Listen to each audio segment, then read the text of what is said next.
What's going on? How y'all doing tonight? I got word that L.A. Reid sold off his publishing. Now, if you were a fan of him and Babyface back in the 80s to the early 90s before they parted ways with LaFace Records, which was the biggest R&B label going, and dare I say, like the closest thing to a modern Motown if you think about it from a boutique label, because LaFace Records was huge. I mean, you had Tony Braxton, who had big time selling albums. TLC went diamond. I got to tell you about a group called Outkast. No, I mean, they were huge. So together they wrote so many classic songs that for Bobby Brown and for Whitney Houston, TLC, you know, and the label started with Damien Dane, but you think about all the songs LA and Babyface wrote with the Whispers, all them songs. And L.A. Reid now sold out all this publishing. It's always sad for me, especially for black artists who sell out their publishing, because where's it going to go to? What's going to happen? And I'm going to tell you something. A black artist who has a publishing is like the closest thing to somewhat acceptance, even though you're not fully accepted. But you know what I mean.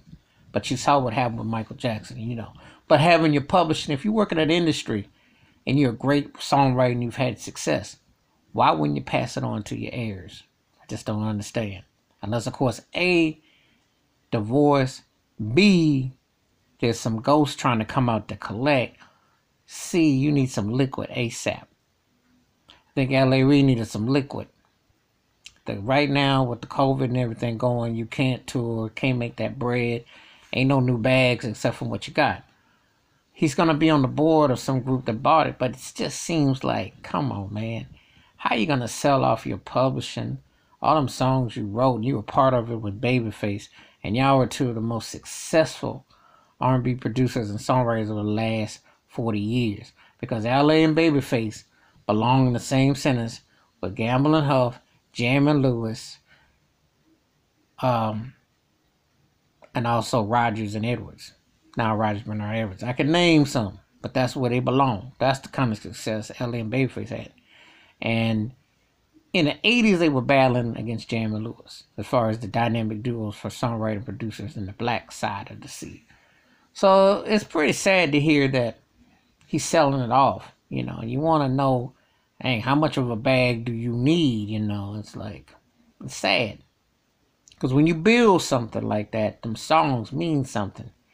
And you think about it. L.A. Reid's a drummer, and he was the one who kind of put the touches on them songs with Babyface. Babyface came up with the melodies, and obviously, and there was Daryl Simmons, who was the silent third key in the LaFace sound. But it was Babyface L.A., But so it's sad to hear that L.A. Reid has to unload his publishing, But give me your thoughts and takes about L.A. Reid selling his publishing, selling the chip, cashing those chips. Well, I hope it ain't because he needs to afford his lifestyle. You would think you'd have some seed money, but with everything going on with COVID and also everything with the business the way it is, this is a different era. And cats is in different situations, tax brackets, etc. So give me your thoughts and tips about L.A. Reid selling off his publishing. Do you agree with it? Do you disagree with it? To this day, I'm still sad that Berry Gordy sold off the Motown publishing. That was a sad day.